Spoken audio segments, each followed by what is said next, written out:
At a minimum, most servers are going to have some local disk.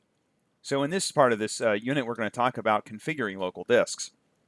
So a local disk, configuring of a local disk is divided into two categories. There's the physical disk properties, which are the disk itself, and then the logical disk properties, which is how it's going to be formatted, and partitions and volumes and so forth. So some disk storage terminology. First, the disk drive is the physical component. So that's the physical device that we plug into our system or that's internal. A volume is a logical unit of storage that can be formatted with a given file system. We'll talk more about file systems towards the end of this section. So a disk can contain one or more volumes. And a partition is an older term that means the same thing as volume. So you'll hear the term partition and volume used interchangeably. Formatting is how we prepare a disk with a file system. So it's how we decide how we're going to organize the files on that disk. And just kind of a quick word on formatting and file systems. When I think about file systems, I kind of think of a library. So when you go into a library, you've got all these books that are on shelves, and books could really be anywhere, but we usually have some kind of indexing mechanism, right? So if you go to most libraries, they'll have something like the Dewey Decimal System or the Library of Congress system that they use to organize those books. And basically, you have to decide which of these systems you're going to use if you're running a library. So if you're going to have books all over the place in this library, you want to come up with some system that you can use to index and locate those books. And you can't change kind of, at any time how you organize those books. If I open a library and it's a rather large library and I chose the Dewey Decimal System for organizing those books, if one day I decide to change the Library of Congress mechanism to the way that they organize books, I would have to move the books all over the library. I'd have to move everything around. It would be a very time-consuming process. So it's not something you would easily do. It would probably be a rather long project. Likewise, with our computers, our file system is kind of like that indexing mechanism in the library. We have files that get stored on disk. We have to have some way of organizing that data, some way of having an index that can tell us where these files are stored when we need to locate them. And that's kind of what formatting does for us. Formatting is basically setting up that disk with some organization system that we can use to locate those files. We'll talk about some of the different formats and some of the different file systems that we can use with Windows 2012. But I just wanted you to at least understand the basics of formatting before we move on, so you can kind of put the vernacular into perspective here. So let's keep going. So a hard drive capacities are measured in the hundreds of gigabytes. So 1 or 2 terabyte is 1,000 gigabytes, which is pretty common now, as I mentioned before. So some other factors that affect the speed are the disk interface technology, the rotation speed, in other words, what the RPM is. So the minimum is 7,200 RPM. That's the minimum that most people expect to see on a server, although it could be low as 5,400 as far as the technology goes. But we generally prefer 10 to 15,000 RPM drives. The amount of cache memory that's installed on the disk, between 32 and 64 megabyte caches, are pretty common for server class devices. As far as disk capacity goes, so the Windows installation typically is on a separate disk from the data. This is typical, not required. So I don't know if Microsoft still recommends having Windows on a separate partition. I suspect maybe they don't anymore, but it used to be that was their recommended practice. You still do get quite a bit of flexibility by having the operating system on its own partition. There's a variety of good reasons to do that, so it's generally a best practice to do that, especially if you're going to be using SANs and things like that for storage. And you probably won't need a lot of storage anyway for the operating system. The page file should also be on its own disk if it's possible. This isn't always possible, but you don't have to. It will certainly work if you don't have the page file on a separate disk, but it's generally recommended to put the page file on a different disk from the operating system. And again, an SSD is a good choice for the page file to be a lot faster. Using RAID as for fault tolerance is generally recommended. This is where you combine multiple disks to make a single volume. We'll talk more about RAID later on. But when you use RAID, the overall storage capacity is slightly diminished depending on which version of RAID you're using, which we'll talk about in a little bit. There are different disk interface technologies. In other words, the interface is how we connect the disk to the rest of the system, usually with some type of cable inside the system. So the bus is usually what we're connecting to. The faster the bus, the faster the system can read and write from disk. No matter how much RPM your disk is and how great that disk is and how much cache that disk has, if you don't have the bus speed to support that, then it really doesn't do much good to have those powerful disks. So some of the common disk interfaces are SATA, SAS, and SCSI. Those are the common ones we find in servers. SATA, which is probably the most common, has replaced parallel ATA, or you might know that as IDE, so you probably have heard the term IDE from older systems. Now it's serial ATA. It has replaced that for the most part. I think if any of you have a computer that's running Windows sitting in front of you right now, there's a good chance that it's using SATA. SATA drives are very inexpensive. They're fast. They're quite reliable. The current standard for SATA is 3.2, which allows up to 16 gigabits per second. 16 gigabytes per second for a storage backplane is pretty fast. So that's a pretty good technology. SCSI, on the other hand, so SCSI is an older technology. It's a parallel bus technology. It's still used in some servers, but it's kind of reached its limits. We'll talk about iSCSI later on when we talk, about storage spaces, but iSCSI is generally used by SANs, for example. But for internal storage or direct attached storage, we can use SCSI. Ultra 640 is the latest variation, which supports up to 640 megabytes per second. And that's bytes, by the way, not bits. So you can multiply that by 8 for the equivalent to megabits per second, which is what we saw with the other technology. So it's less than half the speed of serial ATA. So not terrible, but also not great. So serial attached SCSI is a newer serial form of SCSI, which transfer rates up to 6 gigabits per second and higher. So it's a little bit better. Still not quite as good as serial ATA.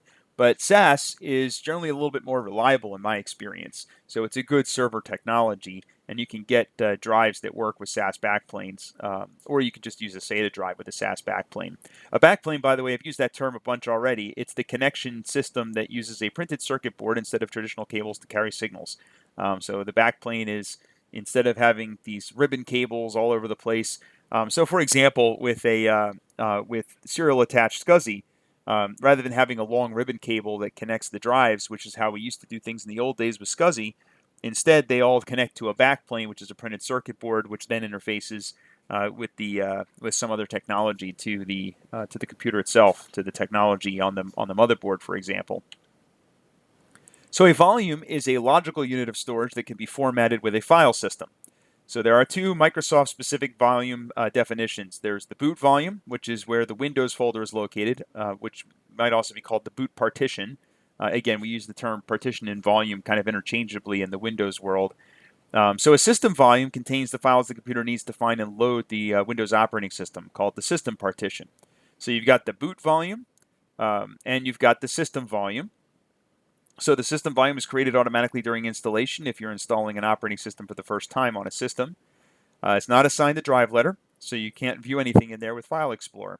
You'll probably see this in Disk Manager. So if you ever look in Disk Manager, you will see the system volume. And you can see it here on the left-hand side on the top there where it says Disk 0 Basic. That first partition is our system volume. And then the next partition is our boot volume. And you can see where they've highlighted here boot on that volume. We'll talk more about some of the other types of volumes you can have.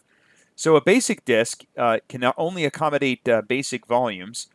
So it can hold volumes spanning multiple disks, and it can also not be part of a RAID. So volumes on a basic disk are called partitions. It can support a maximum of 4 partitions. So the first 3 are primary partitions, and the fourth is called an extended partition. So a primary partition can be assigned a drive letter, be marked active, and contain the Windows system volume, where the extended partitions must be divided into logical drives, which would then have a drive letter. So you can have, I believe, up to 23 partitions on an extended partition, but I'm not 100% sure, but I believe it's 23. A dynamic disk is a disk arrangement that can hold up to 128 volumes. So volumes can span multiple disks and be configured for RAID. You can see how this would probably be a lot better than a standard, than a basic volume. We have more possible volumes that we can create on the disk, and it can span multiple disks and be configured for RAID. By the way, if you can't span multiple disks, there's no way to do RAID. So being able to span multiple disks is kind of a requirement if you're going to do RAID. So, and by the way, RAID is redundant array of inexpensive disks. In other words, that's how we do redundancy with multiple disks. We'll talk about that a little bit more in a few minutes, though. So it can hold the Windows boot or system partition, but only if you convert it to a dynamic partition after you install Windows. So you would have to, if you want to use a dynamic disk, you have to first install Windows on a basic partition, and then you can convert the basic to a dynamic partition or to a dynamic disk. So you start with the basic disk, then you convert it to a dynamic disk after you do the installation. So if you're going to convert the disk to dynamic in disk management, you right-click on the disk and you click on Convert to Dynamic Disk. It's that easy. And you would do that after the installation. So there's some different methods for partitioning. Windows offers us two methods. The first is the MBR, Master Boot Record method, which has been around since DOS. It supports volume sizes up to 2 terabytes. If you need volumes that are larger than 2 terabytes, you'll have to use the GUID partitioning table, or GPT, which supports up to 18 exabytes. An exabyte, by the way, is about 1,000,000 terabytes. So that's a pretty big volume, probably bigger than most of us would need to worry about. But again, 2 terabytes really isn't that big. So if you do have to go bigger than 2 terabytes, you'll have to use the GUID partitioning table, or the GPT method. So it became available in Windows Server 2008 and Vista, and offers improved reliability through partition table replication and CRC, or cyclical redundancy check, for the partition table. So it gives you a little bit more resilience. So those are our two options. So obviously we probably want to go with the GPT method if we can. Why would you use the MBR method? I believe the MBR method is probably better if you have to support multiple operating systems. For example, if you're going to run an older version of Windows on the same server and you want to have dual boot, for example, not sure why you would want to do that. I'm sure there's some reason to do it, but that's one reason you might use MBR. Or if you needed to have dual boot to, say, a Linux operating system.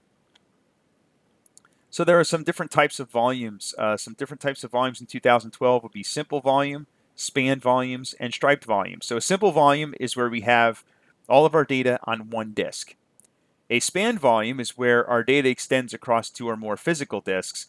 And a striped volume is where we use multiple disks, but the data is written to all disks in the volume equally.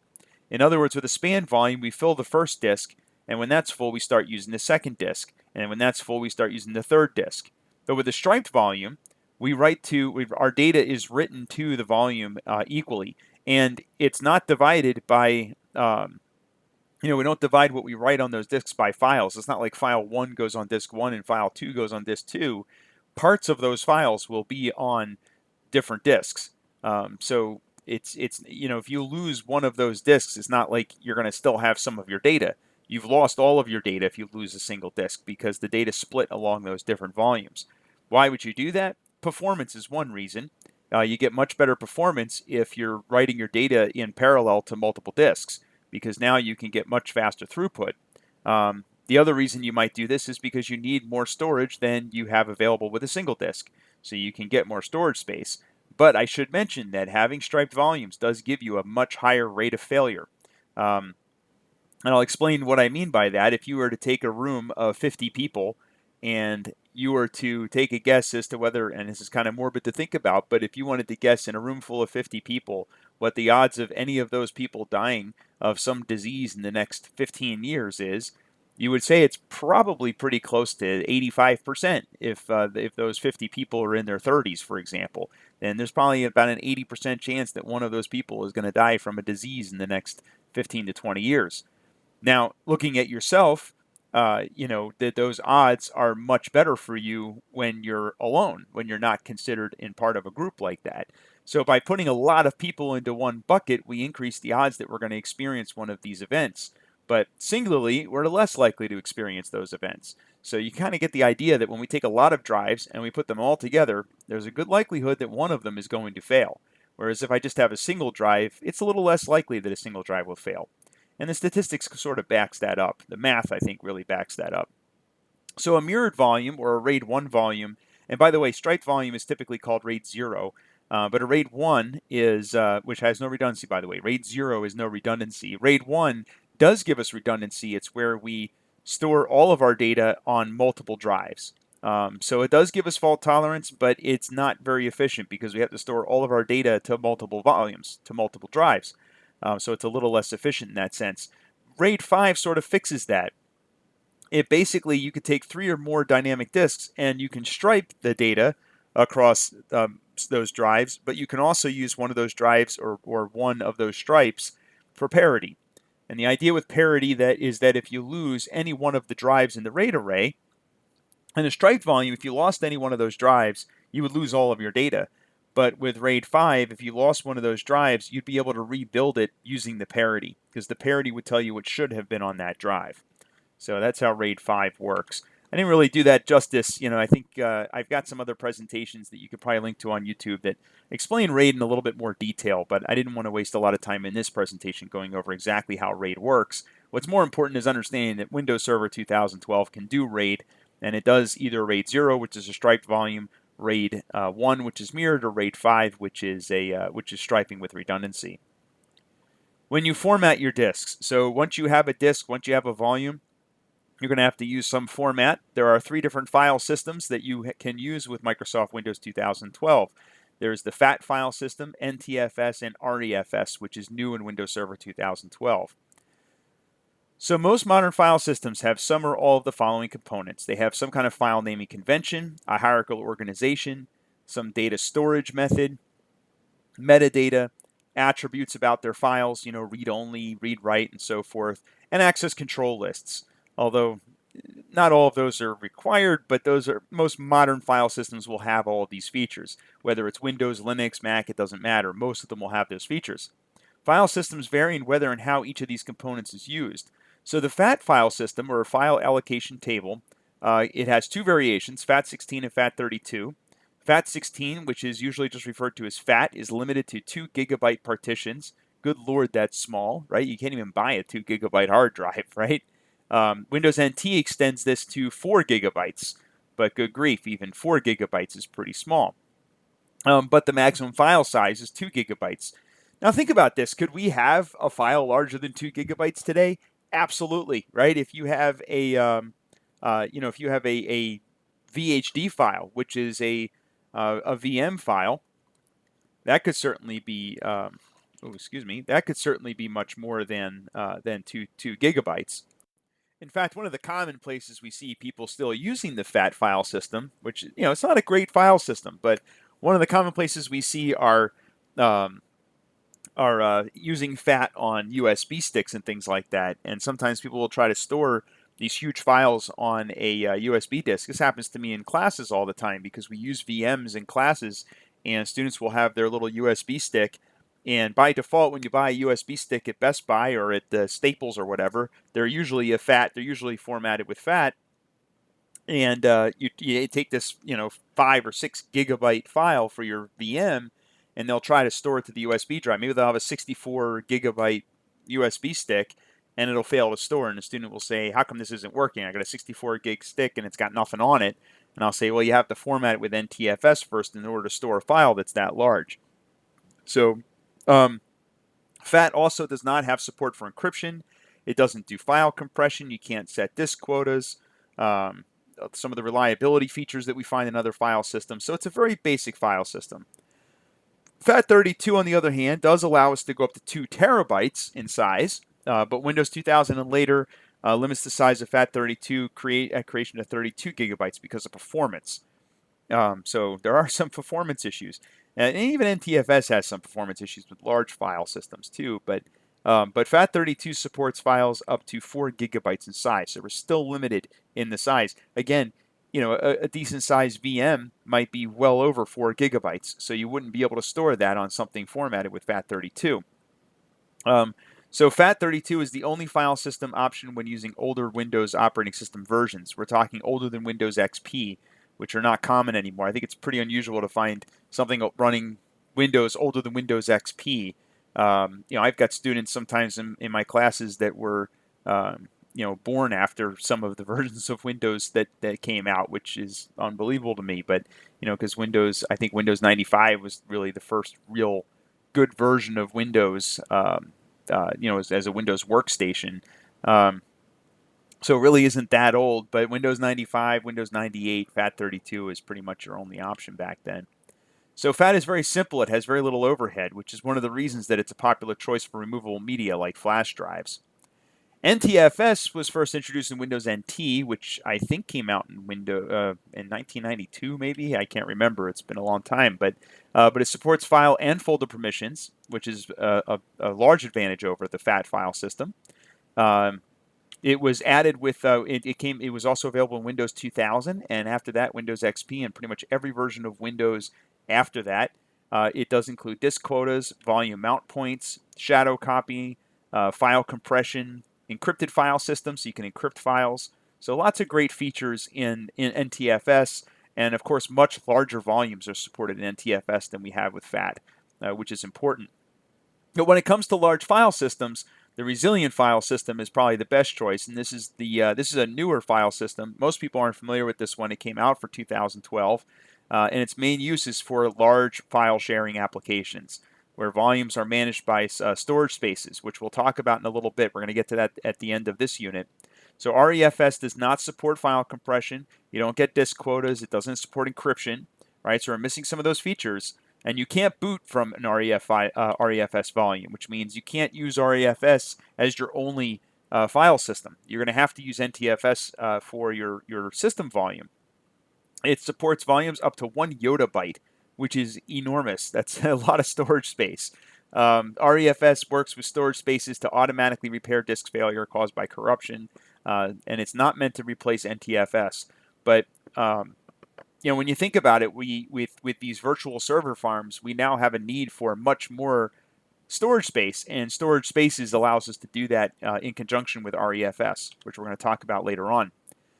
So when you're going to, if you have a new disk and you want to use it, you're first going to add the disk. If your server supports it, sometimes you can just add it while the server's still on. You don't even have to power it off. But the hardware has to support that. Windows 2012 will allow you to do that if the underlying hardware allows you to hot add a server, or hot add a hard drive. Most of us are familiar with hardware. You have to turn the machine off, add the drive, and then turn it back on. But again, with Windows Server 2012, you can add a drive on the fly without rebooting the server. And again, the hardware has to support that. After the hard drive has been attached to the server, and again, you could have done this by rebooting as well, shut it down, add the hardware, bring it back up. Then you'll go into the disk management snap-in or file and storage services to make the disk accessible. So you have to go into disk management. By default, new disks have to be initialized and brought online. And afterwards, you can create a volume and format it. So you'll have to initialize the disk first, and then you can create a volume and you can format it. You could also simply mount the volume. So if it's already been formatted and it's already a volume, maybe the disk came from another computer, you can mount that if you like and begin using it. In the next slide deck, I'm going to talk about working with virtual disks. So we'll talk about that in the next slide deck.